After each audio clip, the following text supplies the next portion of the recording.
Oui, je pense qu'on s'installera à Sali, à l'hôtel Reno. On utilisera les installations de Diambar comme d'habitude pour pouvoir s'entraîner dans les meilleures conditions.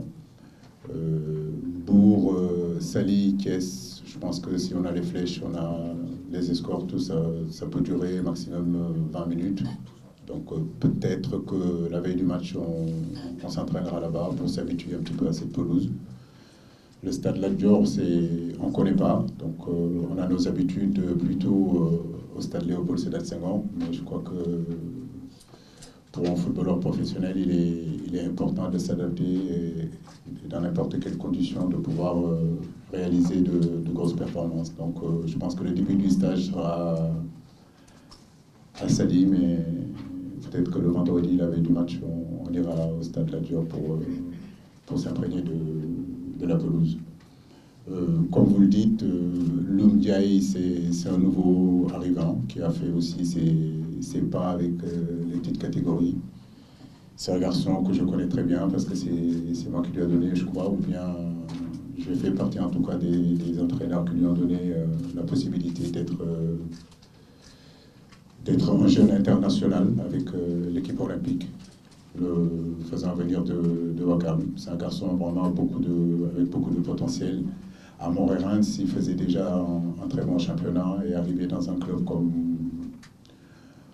Porto, vraiment c'est une accession vraiment assez intéressante pour ce garçon-là. Il a un gros volume de jeu, un gros abattage et capable aussi de bien jouer. Il n'a pas de problème aussi avec ses pieds, donc je pense que c'est intéressant. Et c'est dans la continuité de ce que nous sommes en train de faire avec les autres catégories, que ce soit les U20, les U23, l'équipe locale et puis les U17. Donc je pense que ce travail dans la direction technique est quand même assez intéressant.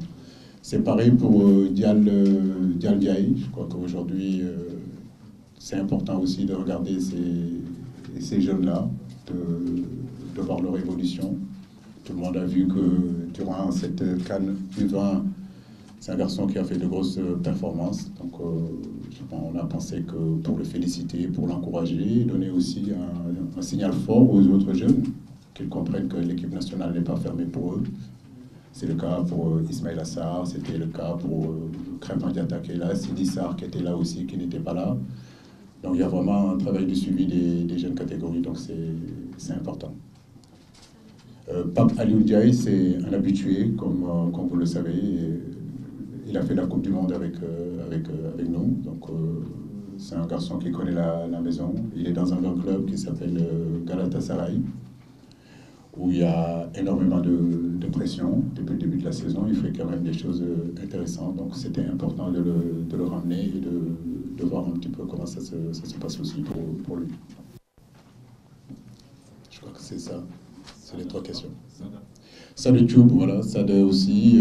Je crois que c'est un garçon qui a toujours réclamé haut et fort son désir de venir jouer avec l'équipe du Sénégal. Donc, j'ai pas eu du mal, honnêtement, à le convaincre, parce qu'il avait le désir, donc c'est plus facile. C'est un garçon qui joue en première division en France, à Nîmes. Donc ce n'est rien du tout. Il a fait quand même plus de 20 de matchs cette année. Et comme je l'ai toujours dit, partout il y a un fils du pays qui est capable en tout cas de nous aider à progresser. On le fera venir. Voilà. Donc j'ai eu une discussion très intéressante avec lui. Il arrive dans une équipe, dans une grande équipe, où son poste, il y a énormément de concurrence aussi. Mais je crois que cette concurrence est intéressante parce qu'en face de lui, il aura Ismaël Assar, Sadio Mané, Diao Keita Baldé, etc. Donc pour un entraîneur, c'est intéressant d'avoir d'autres options. Et puis nous verrons comment il va s'habituer, comment il va s'adapter à ce football africain qui est très exigeant, avec des pelouses difficiles, dans des conditions souvent difficiles, dans des voyages toujours compliqués. Et pour ça, il faut vraiment un état d'esprit exceptionnel pour évoluer en Afrique. Sorti un an après, la dernière fois que je l'avais sélectionné, c'était au mois de mars dernier. Donc il n'a pas eu beaucoup de temps de jeu, malheureusement, mais c'est un garçon intéressant. D'ailleurs, quand je l'avais fait venir, tout le monde m'avait demandé c'est qui ce jour-là, d'où il vient. Mais bon, on a vu qu'il avait de la qualité. Malheureusement pour lui, malheureusement pour nous aussi, il n'a pas eu beaucoup de temps de jeu dans son club à Nantes. Et depuis qu'il est à Nancy, il fait de très bonnes choses. Il est sous la main d'un entraîneur que je connais très bien, Alain Perrin, que j'ai connu quand j'ai joué à Portsmouth, qui est très intéressant. Je pense que là-bas, il progressera. Et le fait de le faire venir, il est gaucher, il a quelque chose de différent de ce que nous avons. Il est capable de distiller des ballons, capable de jouer en dessous de l'attaquant, capable de jouer à gauche, à droite, même parfois, actuellement, capable de jouer attaquant. Donc il a plusieurs facettes et je crois que c'est important aussi d'avoir ces genres de joueurs avec nous.